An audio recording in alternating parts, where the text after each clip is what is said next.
उत्तर प्रदेश की राजधानी लखनऊ कल देर रात एक ऐसे दर्दनाक हादसे की गवाह बनी जिसने पूरे प्रदेश को झकझोर कर रख दिया। अलीगंज इलाके में स्थित एक कोचिंग और ट्रेनिंग सेंटर की इमारत में लगी भीषण आग ने देखते ही देखते 15 लोगों की जान ले ली, जबकि कई लोग जख्मी भी हुए। यह हादसा केवल एक आगजनी की घटना नहीं है, बल्कि सुरक्षा व्यवस्थाओं, प्रशासनिक जवाबदेही और भवन निर्माण मानकों पर गंभीर सवाल खड़े करने वाला मामला बन गया है। हादसे के बाद पूरे उत्तर प्रदेश में शोक का माहौल है। हर कोई यही जानना चाहता है कि आखिर इतनी बड़ी त्रासदी कैसे हुई और इसके लिए जिम्मेदार कौन है। सबसे बड़ा सवाल यही है। प्रत्यक्षदर्शियों के अनुसार कल दोपहर के बाद अचानक इमारत से धुआं निकलना शुरू हुआ। शुरुआत में लोगों को लगा कि शायद कोई मामूली तकनीकी खराबी हुई होगी, लेकिन कुछ ही मिनटों में हालात पूरी तरह बदल गए। धुएं ने पूरी बिल्डिंग को अपनी चपेट में लेना शुरू कर दिया और फिर हुआ आग का असली खेल शुरू, जब देखते ही देखते आग तेजी से फैलती चली गई।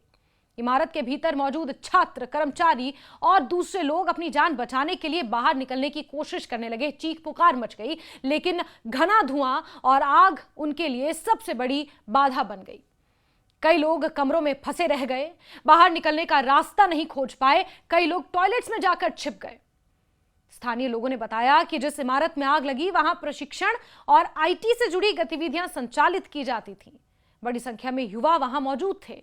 आग लगने के बाद आसपास के लोगों ने मदद के लिए दौड़ लगाई। कुछ लोगों को सुरक्षित बाहर निकाल भी लिया गया, लेकिन कई लोग भीतर ही फंसे रह गए। एक प्रत्यक्षदर्शी ने बताया कि जब वो मौके पर पहुंचा तो पूरी इमारत धुएं से भरी हुई थी और अंदर मौजूद लोग मदद के लिए चिल्ला रहे थे जोर जोर से। स्थानीय लोगों ने अपनी जान जोखिम में डालकर कई लोगों को बचाने की कोशिश की, लेकिन आग और धुएं की तीव्रता इतनी ज्यादा थी कि राहत कार्य बेहद कठिन हो गया। इस हादसे के बाद जो शुरुआती तथ्य सामने आए हैं वो और भी ज्यादा चिंताजनक हैं। बताया जा रहा है कि इमारत में इमरजेंसी एग्जिट यानी आपातकालीन निकास द्वार ही नहीं था। कोई इमरजेंसी एग्जिट ही नहीं था कि अगर कुछ इस तरह की स्थिति हो जाती तो किसी दूसरे दरवाजे से, बैक डोर से या कहीं दाएं बाएं से लोग निकल जाते, लेकिन ऐसी कोई भी वहां पर सुविधा नहीं थी। किसी भी ऐसी इमारत में जहां बड़ी संख्या में लोग मौजूद रहते हों, वहां आपात स्थिति में सुरक्षित निकासी की व्यवस्था बेहद जरूरी मानी जाती है। यह बेसिक रूल है, मानक है, पैरामीटर है। लेकिन इस भवन में ऐसी कोई व्यवस्था नहीं थी। 15 लोग भेंट चढ़ गए यूं ही आग की। यही वजह रही कि आग लगने के बाद लोग एक ही रास्ते से बाहर निकलने की कोशिश करते रहे और कई लोग धुएं और आग के बीच फंस गए। मृतकों में शामिल सुखमणि नाम की युवती के बारे में जो जानकारी सामने आई, उसने पूरे मामले को और गंभीर बना दिया है। बताया जा रहा है कि उनका कार्यालय इसी इमारत में था और वहां प्रवेश के लिए थंब इंप्रेशन आधारित सिस्टम लगा हुआ था, यानी कि बायोमेट्रिक वहां पर अटेंडेंस का सिस्टम था। आग लगने के बाद तकनीकी सिस्टम प्रभावित हो गया और दरवाजा लॉक हो गया। यह कितना डरावना है। इसके चलते अंदर मौजूद लोग बाहर ही नहीं निकल पाए, क्योंकि आग लगी और बायोमेट्रिक मशीन जो दरवाजों के बाहर लगी होती है वो इलेक्ट्रिकली चलती है, यानी कि बिजली से चलती है। आग लगी होगी, बिजली के उपकरण ठप पड़ गए होंगे, वो मशीन काम ही नहीं कर रही थी और जिसकी वजह से दरवाजा लॉक ही रह गया और लोग अंदर फंस गए। दम घुटने की वजह से जलकर दर्दनाक मौत की भेंट चढ़ गए। यह जानकारी जांच में सही साबित अगर होती है तो यह सुरक्षा प्रबंधन में गंभीर लापरवाही का मामला माना जाएगा। घटना की सूचना मिलते ही फायर ब्रिगेड की कई गाड़ियां मौके पर पहुंची। दमकल कर्मियों ने आग को बुझाने की कोशिश भी की। लोगों को बचाने का अभियान भी शुरू हुआ। धुएं की मात्रा इतनी ज्यादा थी कि बचाव दल को इमारत के अंदर पहुंचने में काफी कठिनाइयों का सामना भी करना पड़ा। जाहिर सी बात है, कई कमरों की दीवारें तोड़कर अंदर प्रवेश किया गया। घंटों की मशक्कत के बाद आग पर नियंत्रण पाया जा सका, लेकिन तब तक बहुत देर हो चुकी थी। घायलों और मृतकों को तुरंत किंग जॉर्ज मेडिकल यूनिवर्सिटी के ट्रॉमा सेंटर भेजा गया।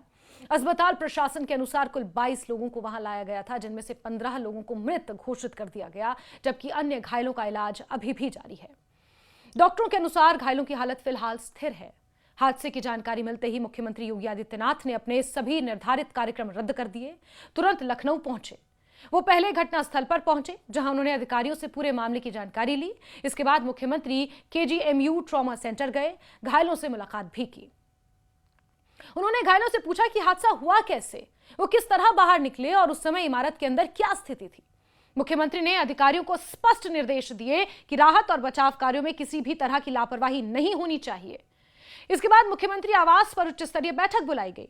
इस बैठक में वरिष्ठ प्रशासनिक अधिकारियों और पुलिस अधिकारियों ने हिस्सा लिया। बैठक के दौरान मुख्यमंत्री ने कहा कि इस हादसे की जिम्मेदारी तय की जाएगी, दोषियों के खिलाफ सख्त कार्रवाई होगी और जिसके बाद सरकार ने बड़ा एक्शन लेते हुए 3 लोगों को गिरफ्तार कर लिया। रामकृष्ण उपाध्याय, वीरेंद्र प्रसाद शुक्ल और तुषार कृष्ण जायसवाल के खिलाफ मामला दर्ज किया गया है। उन्हें हिरासत में भी लिया गया है। इसके अलावा बिजली विभाग और लखनऊ विकास प्राधिकरण के 4 अधिकारियों को तत्काल प्रभाव से निलंबित कर दिया गया है। सरकार की यह कार्रवाई संकेत देती है कि प्रशासनिक स्तर पर भी संभावित लापरवाही की जांच हो रही है।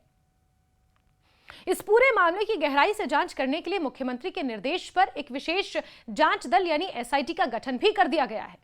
यह टीम 7 दिनों के भीतर अपनी रिपोर्ट सौंपेगी। जांच में यह पता लगाने की कोशिश की जाएगी कि आग लगने की असली वजह क्या थी। क्या भवन सुरक्षा मानकों के अनुरूप था? शायद नहीं। क्या इमारत के व्यावसायिक उपयोग की वैध अनुमति ली गई थी? शायद नहीं। क्या संबंधित विभागों ने समय समय पर इसकी जांच की थी, ऑडिट करवाया था? शायद नहीं। हादसे के बाद सबसे बड़ा सवाल इमारत की वैधता और सुरक्षा मानकों को लेकर ही उठ रहा है। यदि इस भवन का व्यावसायिक उपयोग किया जा रहा था तो क्या संबंधित विभागों ने इसकी अनुमति दी थी? क्या एनओसी थे? यदि अनुमति दी गई थी तो क्या सुरक्षा व्यवस्था की जांच की गई थी? और यदि अनुमति नहीं दी गई थी तो इतने लंबे समय तक इस भवन में गतिविधियां कैसे संचालित हो रही थी? यह बड़ा सवाल है। इन सवालों के जवाब अभी सामने आने बाकी हैं, लेकिन यही वो प्रश्न हैं जिन पर पूरे मामले की जिम्मेदारी तय होगी।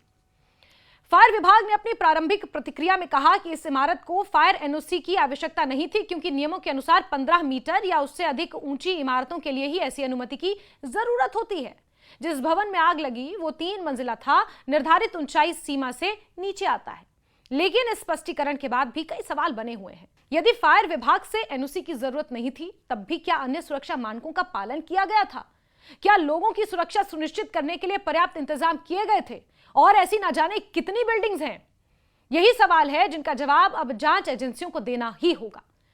प्रधानमंत्री नरेंद्र मोदी ने भी इस हादसे पर गहरा दुख व्यक्त किया है। प्रधानमंत्री राष्ट्रीय राहत कोष से मृतकों के परिजनों को 2-2 लाख रुपए, घायलों को आर्थिक सहायता देने की घोषणा की गई है। मुख्यमंत्री योगी आदित्यनाथ ने मृतकों के परिजनों को 5-5 लाख रुपए और घायलों को 50-50 हजार रुपए की सहायता राशि देने का भी ऐलान किया है। राजनीतिक दलों की ओर से भी इस घटना पर प्रतिक्रियाएं सामने आई हैं। समाजवादी पार्टी प्रमुख अखिलेश यादव, कांग्रेस नेता राहुल गांधी, बहुजन समाज पार्टी प्रमुख मायावती और रक्षा मंत्री राजनाथ सिंह सहित कई नेताओं ने हादसे पर दुख व्यक्त किया और निष्पक्ष जांच की मांग की। सभी नेताओं ने पीड़ित परिवारों के प्रति संवेदनाएं व्यक्त करते हुए भविष्य में ऐसी घटनाओं को रोकने के लिए ठोस कदम उठाने की आवश्यकता पर भी जोर दिया है। लखनऊ का ये अग्निकांड केवल एक दुर्घटना नहीं है, ये उन सवालों की याद दिलाता है जो हर बार बड़े हादसे के बाद जोरों शोरों से उठाए जाते हैं, कुछ समय के बाद भुला दिए जाते हैं। क्या सुरक्षा नियमों का पालन वास्तव में हो रहा है? क्या निरीक्षण केवल कागजों तक सीमित है? क्या लोगों की जान से जुड़ी व्यवस्थाओं को पर्याप्त गंभीरता से लिया जाता है? और सबसे महत्वपूर्ण सवाल कि क्या 15 लोगों की मौत के बाद भी व्यवस्था में कोई स्थायी बदलाव आएगा? फिलहाल पूरे प्रदेश की नजर एसआईटी जांच पर टिकी हुई है। पीड़ित परिवार न्याय की उम्मीद कर रहे हैं और आम लोग ये जानना चाहते हैं कि आखिर इस हादसे का असली जिम्मेदार कौन है। लेकिन एक सच्चाई ये भी है कि जिन परिवारों ने अपने बेटे, बेटियों और प्रियजनों को खो दिया है, उनके लिए कोई भी जांच रिपोर्ट या कार्रवाई उस दर्द की भरपाई नहीं कर सकती। यह हादसा एक बार फिर याद दिलाता है कि सुरक्षा नियम केवल औपचारिकताएं नहीं होती, बल्कि उनका पालन लोगों की जिंदगी बचाने के लिए किया जाता है। और अगर इस बिल्डिंग में भी किया जाता तो शायद 15 लोग बच जाते। जब इन नियमों की अनदेखी होती है तो उनका परिणाम कई बार ऐसी ही भयावह त्रासदियों के रूप में सामने आता है। विडंबना यह है कि सवाल आज की डेट में जोरों शोरों से उठाए जा रहे हैं, लेकिन क्या ये सवाल इतने ही जोरों शोरों से उठाए जाएंगे जब इस हादसे की आग थोड़ी ठंडी पड़ जाएगी, ताकि अनियमितताएं ना बरती जाए, ताकि लापरवाहियां ना हो और इस तरह 15 जाने आग की भेंट ना चढ़े।